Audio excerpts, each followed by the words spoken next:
ओम प्रिय आत्मन नमस्कार। जीवन में व्रत का बड़ा महत्व है। हम कस्में खाते हैं, हम वादे करते हैं और बहुत कम लोग उन कस्में और वादों को निभा पाते हैं।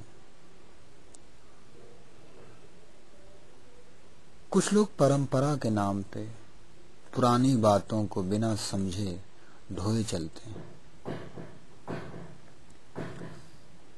एक बार की बात है, मुल्ला गांव के गलियों से गुजर रहा था। उसका एक परिचित मित्र दूर से आता हुआ दिखाई पड़ा। उसने मुल्ला को रोका कि मुल्ला, तुम ऐसे क्यों रहते हो?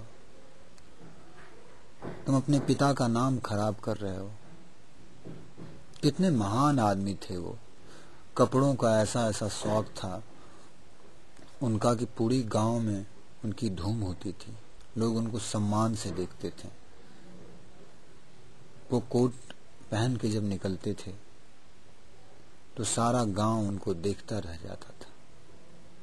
मुल्ला ने कहा कि तुम इस गलतफहमी में मत रहो कि मैं अपने पिता की इज्जत नहीं करता, और ये जो तुम कोट देख रहे हो उन्हीं का तो कोट है। मैंने उस परंपरा को निभाया है। तो वही हाल हम अपने जीवन के साथ भी करते हैं। परंपराओं के नाम पे सत्य को छोड़ के परंपराओं के पीछे लग जाते हैं और परंपराओं पे चलना ही सत्य समझ लेते हैं। कुछ लोग कहते हैं कि अगर वो व्रत लेते हैं किसी चीज का, व्रत लेने का अर्थ क्या है कि आप सहज नहीं हो, आप असहज होने की व्यवस्था पाल रहे हो। आप गुस्से में हो और कहते हो कि अब मैं शांतिपूर्ण रहूंगा। ये संभव नहीं है। गुस्से को समझे बिना, गुस्से के सत्य को जाने बिना शांति का घटना असंभव है। लेकिन बहुत से ऐसे लोग हैं सूक्ष्म अहंकारी, जिनके अंदर सूक्ष्म अहंकार है। वो सत्य को भी परिश्रम बना देंगे, सत्य को भी संघर्ष बना देंगे, और उन्हें लगता है कि अगर संघर्ष ना हो तो उनका मजा ही चला जाएगा। उन्हें आदत हो चुकी है इन संघर्षों के साथ जीने की, और वो समझते हैं कि वो कोई महान तप कर रहे हैं, महान व्यवस्था कर रहे हैं। एक व्यक्ति बहुत क्रोधी था और हर बात में उसे क्रोध आ जाता था। अपने नौकर को कितनी बार पीट चुका था वो। कहते हैं एक बार उसे भी तीर्थ यात्रा की सूझी और वो तीर्थयात्रा पे चला गया। 1 महीने बाद वो लौटा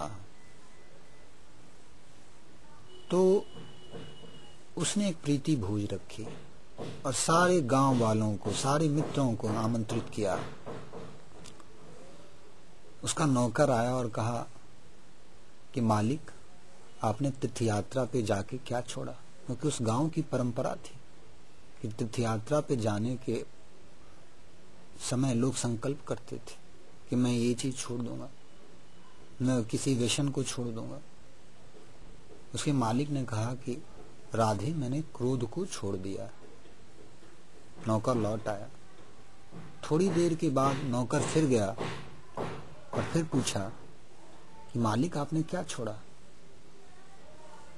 उसे आश्चर्य हुआ। मालिक ने कहा कि राधे, मैंने तो तुम्हें बताया कि मैंने क्रोध को छोड़ दिया है।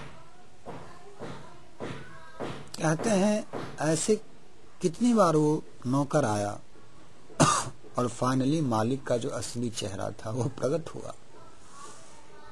वो क्रोधित हो चुका और उसने लाठी उठाई और राधे के सर पे दे मारी और बोला कि गधे, मैंने कहा ना कि मैंने क्रोध को छोड़ दिया है।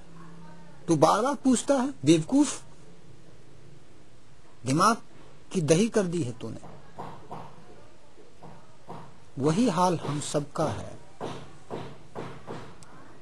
छोड़ने पकड़ने की भाषा अहंकार की भाषा है। किसी चीज को पकड़ के बैठ जाना ये अहंकार की भाषा है, ये प्रेम और सत्य की भाषा नहीं।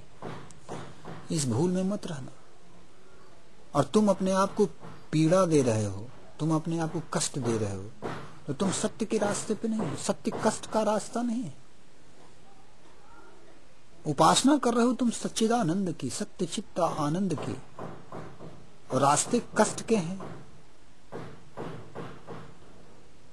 इच्छा है आम की, मिठास की, खुशबू की, और तुम कांटे बोए जा रहे हो। तो जो व्रत जिद से निकलता है, जो व्रत छोड़ने और पाने की इच्छा से निकलता है, हारने जीतने की इच्छा से निकलता है, उसका कोई मूल्य नहीं है। व्रत अनुभव से निकलता है। जब आपको अनुभव हो जाए कि यहां आग और यहां पानी,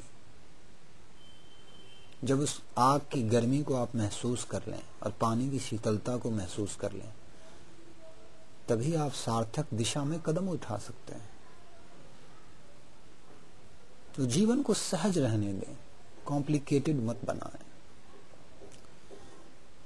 परमात्मा सहज है।